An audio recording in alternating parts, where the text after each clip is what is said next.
दोस्तों, आज हम आपको एक ऐसी कहानी सुनाने जा रहे हैं जो सिर्फ एक आर्थिक फैसला नहीं है, बल्कि पूरी दुनिया की राजनीति को हिला देने वाला षड्यंत्र है। यह कहानी है उस देश की जो खुद को सुपर पावर कहता है।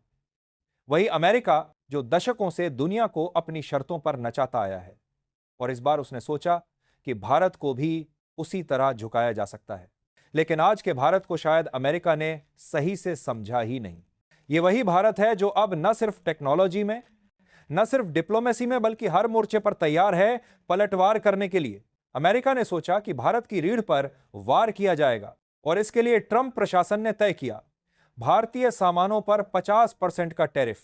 सोचिए, आधे दाम बढ़ाकर अमेरिका ने यह मैसेज दिया कि भारत की अर्थव्यवस्था ठहर जाएगी, भारत का एक्सपोर्ट रुक जाएगा और भारत घुटनों पर आ जाएगा। लेकिन क्या वाकई ऐसा हुआ, या फिर यह वार उसी अमेरिका पर उल्टा पड़ गया जिसने इसे चलाया था? यही है आज की सबसे बड़ी पड़ताल, यही है आज का सबसे बड़ा खुलासा। और इस पूरी पड़ताल का नाम है ऑपरेशन चक्रव्यूह, द अनसीन इंडिया। दोस्तों, ट्रंप के 50% टैरिफ वाले ऐलान के बाद दिल्ली की गलियों में सन्नाटा था। सियासी गलियारों में विपक्ष ने ताल ठोक दी कि अब भारत संकट में है।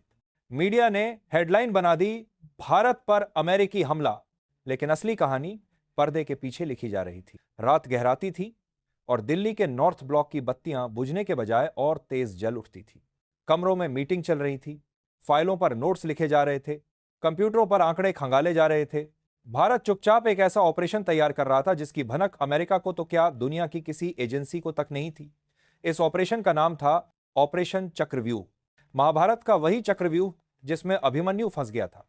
लेकिन फर्क यह था कि इस बार अमेरिका अभिमन्यु था और भारत वह अर्जुन जिसने हर चाल का तोड़ पहले से सोच लिया था।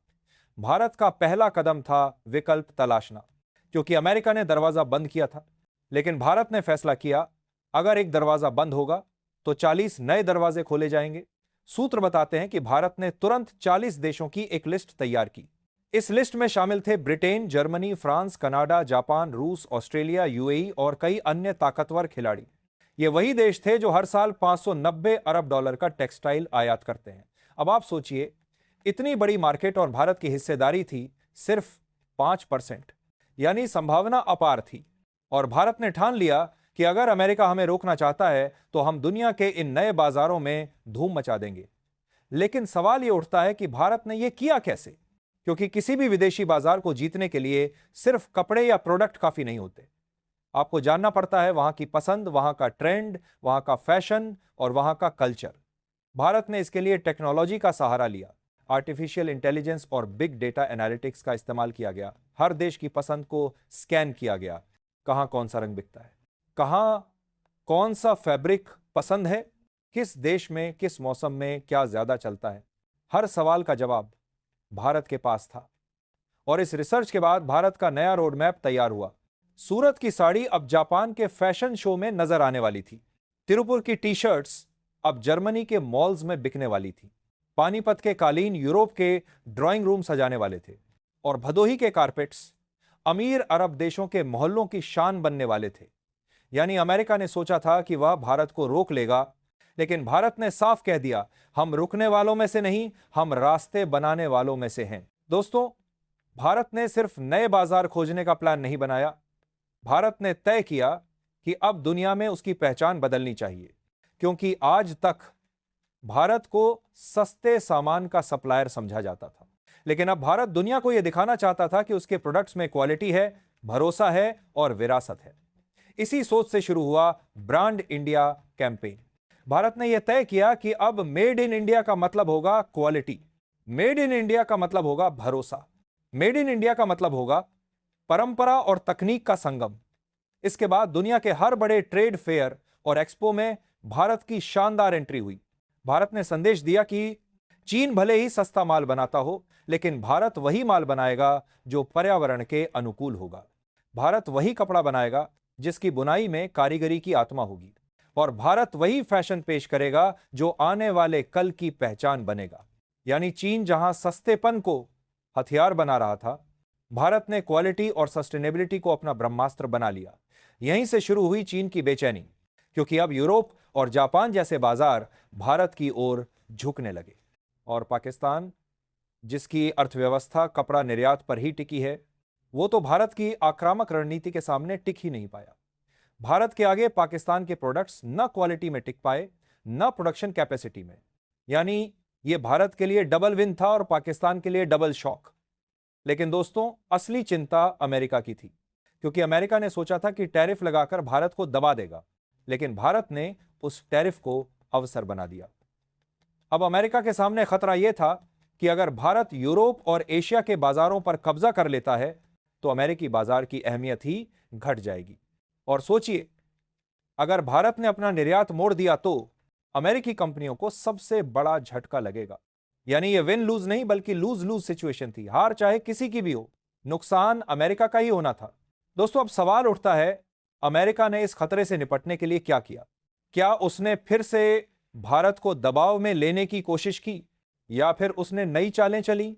दोस्तों, भारत ने सिर्फ बाजार की रणनीति नहीं बनाई, बल्कि उसने पूरी कूटनीति की बिसात बिछा दी। क्योंकि अगर आपको सुपर पावर को जवाब देना है तो सिर्फ कपड़ों से काम नहीं चलेगा। उसके लिए चाहिए ऊर्जा की ताकत, खाद्यान्न की ताकत, टेक्नोलॉजी की ताकत और सबसे बढ़कर सहयोगियों की ताकत। भारत ने सबसे पहले रूस के साथ बड़ी डील्स की। तेल और गैस के सौदे हुए और खास बात यह रही कि इन सौदों का भुगतान डॉलर में नहीं हुआ। यानी अमेरिका की आर्थिक नींव पर सीधा वार। डॉलर को दरकिनार करके भारत और रूस ने ऐसा संदेश दिया कि अब वैश्विक व्यापार में डॉलर का वर्चस्व हमेशा के लिए टूट सकता है। इसके बाद अफ्रीका के देशों से भारत ने कृषि और खनन में समझौते किए। यानी अफ्रीका की मिट्टी से निकलने वाला सोना, चांदी और खनिज अब भारत की इंडस्ट्री को मजबूती देने वाला था। और अफ्रीका का गेहूं, कॉफी और अन्य खाद्य पदार्थ भारत के नए सहयोग का प्रतीक बनने वाले थे।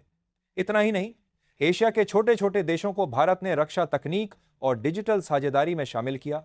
यानी दक्षिण एशिया में भारत एक तरह से सिक्योरिटी गारंटर की भूमिका निभाने लगा। और अब आते हैं यूरोप पर। सूत्र बताते हैं कि भारत ने एक ऐसे यूरोपीय देश से गुप्त वार्ता शुरू की जो दशकों से अमेरिका का सबसे बड़ा सहयोगी माना जाता है। अगर यह करार हो गया तो न सिर्फ यूरोप की राजनीति बदलेगी, बल्कि अमेरिका का सबसे मजबूत गढ़ भी ढह जाएगा। दोस्तों, यही वो कारण था कि वॉशिंगटन की रातें बेचैनी में गुजरने लगी। अमेरिकी थिंक टैंक ये समझ नहीं पा रहे थे कि भारत किस दिशा में जा रहा है। एक तरफ भारत ने बाजारों पर कब्जा जमाना शुरू किया, दूसरी तरफ उसने वैश्विक राजनीति की धुरी को अपनी ओर मोड़ लिया। और जब सारी चालें नाकाम होने लगीं, तो अमेरिका ने वही किया जिसमें वो सबसे आगे है, प्रोपेगेंडा। भारतीय मीडिया में झूठ फैलाने की कोशिश हुई, भारत पर मानवाधिकार उल्लंघन के आरोप लगाए गए, भारतीय नीतियों पर सवाल खड़े किए गए। लेकिन इस बार भारत ने किसी दबाव को तवज्जो नहीं दी, क्योंकि भारत अब वो देश नहीं रहा जो किसी के आदेश पर चलता हो। भारत ने अपने सहयोगियों के साथ मिलकर वैकल्पिक बाजार तैयार कर लिए थे। नतीजा यह हुआ कि अमेरिकी कंपनियां जो अब तक आराम से कारोबार करती थीं, उन्हें झटका लगना शुरू हो गया। और यह झटका इतना बड़ा था कि अमेरिकी शेयर बाजार तक हिलने लगा।